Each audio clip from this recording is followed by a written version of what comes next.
Happy New Year, and welcome back to New World Next Week. I'm James Corbett of CorbettReport.com. And I'm James Evan Pilato of MediaMonarchy.com. Big food bites off more than it can chew. We got that story plus do-it-yourself electricity. But first, hot off the presses, the Vermont Senate gave final approval to a bill that would allow the recreational use of marijuana, putting the state on course to become the first in America to legalize pot by an act of legislature rather than through a referendum of voters. By a voice vote, the Senate agreed to the proposal that would make it legal for adults to possess and grow small amounts of marijuana, but does not set up a system to tax and regulate the production and sale of the drug. I believe it's a plant. The House approved the bill last week. Governor Phil Scott indicated he'll sign it. It'll take effect July 1st. Holy crap, that's kind of hot off the presses there, James. And I think that in some ways kicks off on what I talked about last, all about the weed, James. Exactly, yes. This certainly does pick up from your prediction from New World Next Year, 2018. If you haven't seen that yet, please go back and watch it. But yes, and I think this is a great demonstration of the old adage that politics is downstream from culture. It's not that politicians are hip and with it and they're the cutting edge of this. No, of course not. They see a parade and then they say, oh, we better get in front of this parade and pretend like we're leading it.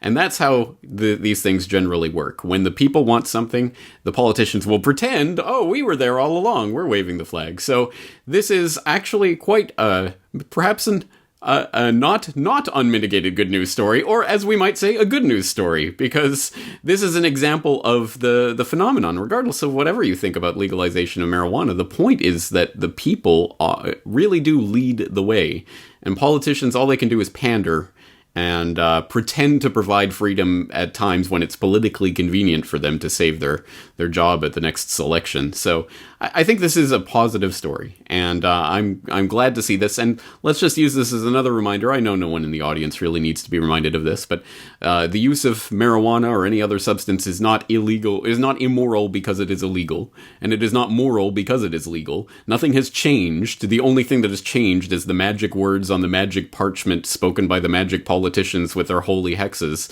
that they put on the public, right? So I think this, again, is a good example, a good way of waking people up to the fact that, no, it's not the politicians sitting on their magical hill that have these magic pronouncements that make things right or legal or full of moral rectitude.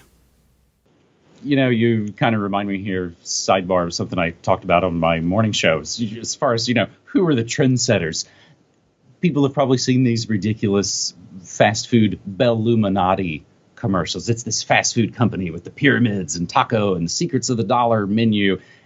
So kind of comically behind in a lot of ways. It's like, really? You're just now sort of doing this Illuminati culture? They're obviously way, way, way behind. And I think in a lot of ways, James, the stories that we've been pointing out here and we've been hitting up on, the feeds are, like you say, hashtag winning. Yeah, 5 years from now, it's going to be Pepe Frogs and QAnon and things like that. And they'll still be behind. Something we talked about on the New World Next Year finale episode from just a couple of weeks ago was sort of the coming collision of maybe kind of big pharma and what might be termed big cannabis, I suppose. And that's kind of the Jeff Sessions now has kind of renewed this fight and talking about it. I don't know if it might kind of be a dead issue. The states, I think, in a lot of ways have already gotten that kind of sweet whiff. They're already really high on that tax theft revenue. People in Colorado, senators in Colorado, being on the floor talking about Sessions and Trump lied to us and said they weren't going to do this. Oh, yeah, spoiler. Yeah, Trump train flip-flopped, lied again about the weed, about immigration. Yeah, big surprise. Another related story to this, James, as long as we're talking about a little bit of marijuana. Paraguay legalizes marijuana for medicinal use. Both those stories were submitted via Sean Cathcart on the tweets. I just call him Producer Sean, as he has been helping me out more and more on the Media Monarchy Kingdom. Our second story this week on New World Next Week, episode 333, our first for 2018. It's an antidote, I think, to today's sort of trending propaganda that you might see on certain sidebars. You may have seen Diet Coke has new flavors. So the antidote to that trend was submitted via David Day, who offers up this little delicious morsel. Kraft Heinz net income fell 24% about a year ago. In December of last year, Kraft Heinz Company launched their multi-million-dollar advertising campaign to kind of fight back against this in response to prolonged negative perceptions about the health risks associated with its products. Between 2014 and 2016, Kraft Heinz net income fell by an astounding 24%, due in no small part to those concerns. Kraft's new Family Greatly campaign, and you got to see some of the ad campaigns for this. Maybe we can include some of it in the visuals. And of course, it comes from, the Mad Men at Madison Avenue. This new ad campaign attempts to dissuade parents from substituting Kraft classics for more nutritious alternatives. Ostensibly, it enjoins parents to cut themselves some slack by reminding them nobody's perfect. This sort of predatory flavor of advertising campaign is no surprise because it came from Leo Burnett, the people that brought you Marlboro Man and Ronald McDonald.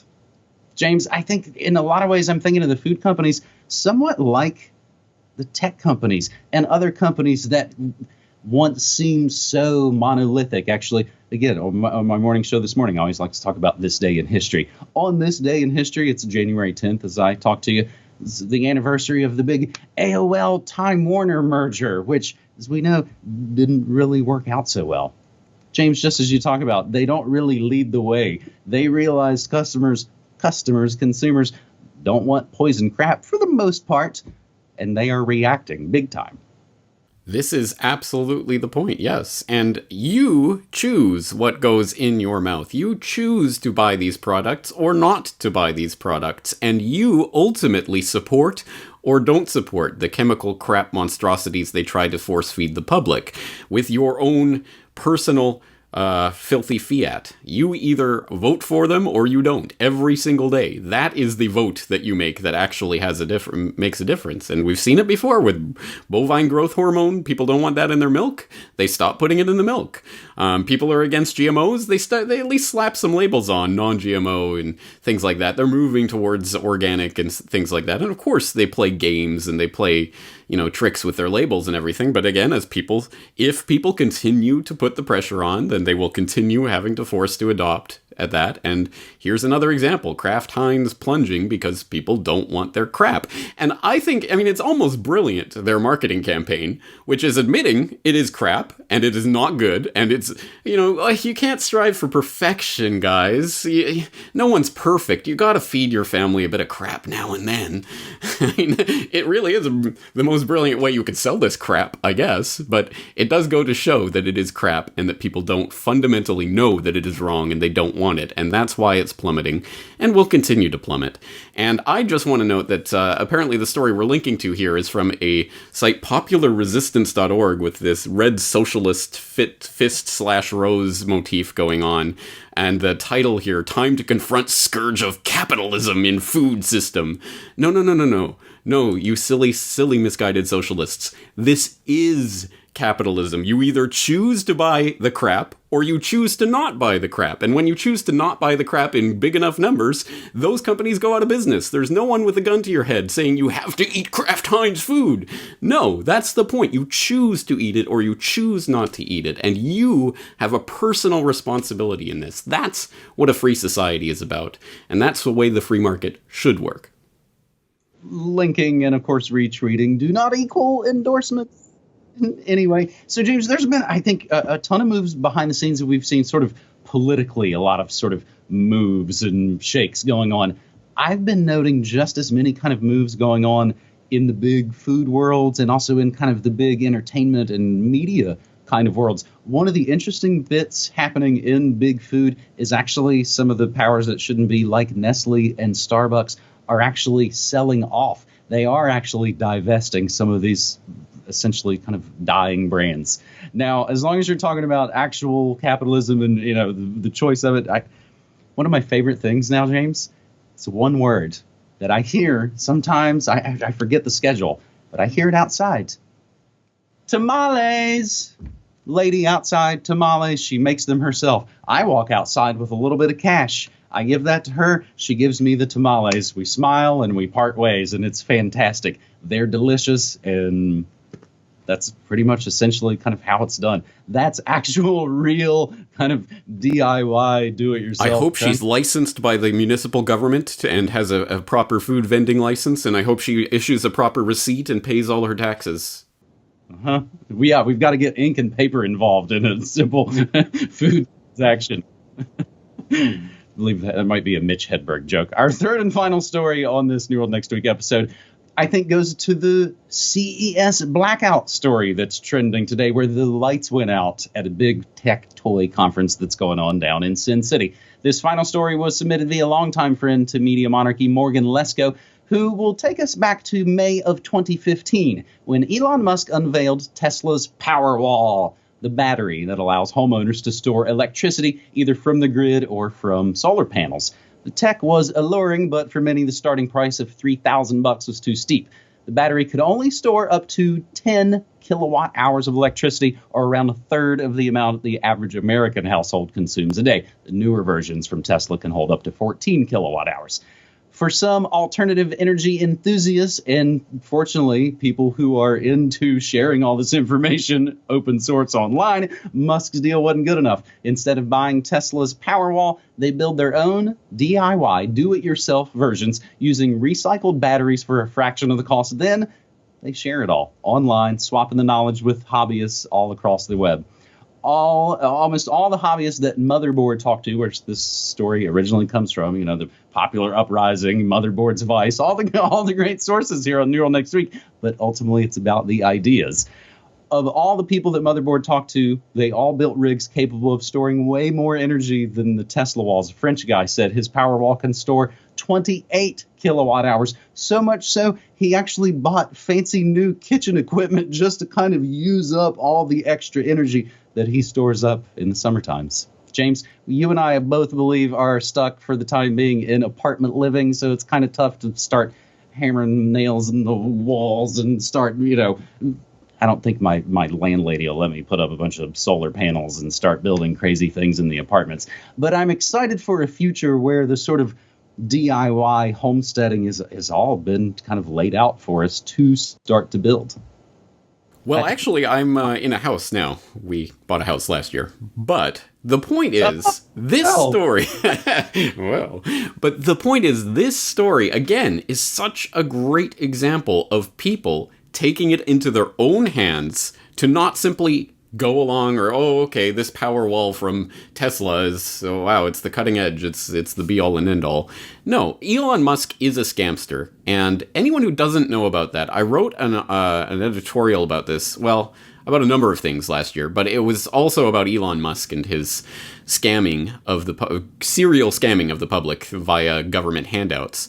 It's called The Brain Chip Cometh. I'll throw the link in the show notes so that you can read through that editorial, where I go through a little bit of the history of Elon Musk and the scamming that he does. And this is another example of it, where, let's subsidize Elon Musk and his various ventures to the tune of however many billions and quadrillions of taxpayer filthy fiat, so that he can provide people with this half-assed, look at this cutting-edge technology. It really isn't the best that can be done. And here are people taking it into their own hands to prove it on the one issue that I think, if you've watched How and Why Big Oil Conquered the World, and if you haven't, why not? But if you have, you'll know this is probably the most important issue for the future of humanity, is the question of the energy supply. And can we decentralize the energy grid, just as they're trying to centralize it to the absolute most centralized system that you can imagine, with the smart grid, everything connected, everything networked, all of your information and data being sent back in real time, everything being controlled from a single central hub. We need to go in the exact opposite direction, decentralize as much as possible so that you can actually power yourself. And you have millions and billions of people detaching themselves from the grid. That is the real solution going forward. So this is a very small step in that direction, but it is a step in that direction, and it is not coming from the scamsters like Musk and his ilk.